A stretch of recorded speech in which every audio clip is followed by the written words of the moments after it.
এখন আমরা তায়েবের উদ্দেশ্যে রওনা দিয়েছি।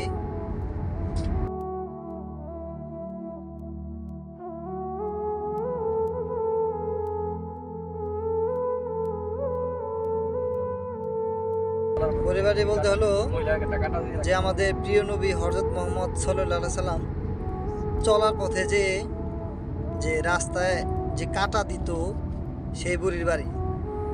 আশা করি অবস্থায় আপনারা অবশ্যই বুঝতে পারছেন। আমরা সেখানে যাচ্ছি, অবশ্যই আমাদের জন্য দোয়া রাখবেন। মক্কা থেকে তায়েব যাওয়ার পথে তায়েব রিং রোড, অবশ্যই এই জায়গায় একটি চেকপোস্ট পড়বে। আমরা এই চেকপোস্টে অতিক্রম করব। তো যাই হোক, আমরা এখন আছি পাহাড়ের মানে যে ডালের একবারে নিচু জায়গা আছে। এখন আস্তে আস্তে আমরা উপরে উঠবো। যে পাহাড়টা দেখতেছেন, ওই পাহাড়ের ওই ব্রিজ দেখতেছেন, ব্রিজ ওই একটা ব্রিজ, ওই ব্রিজে আমরা পৌঁছাবো কিছুক্ষণ পরে। প্রায় 40 মিনিট লাগবে।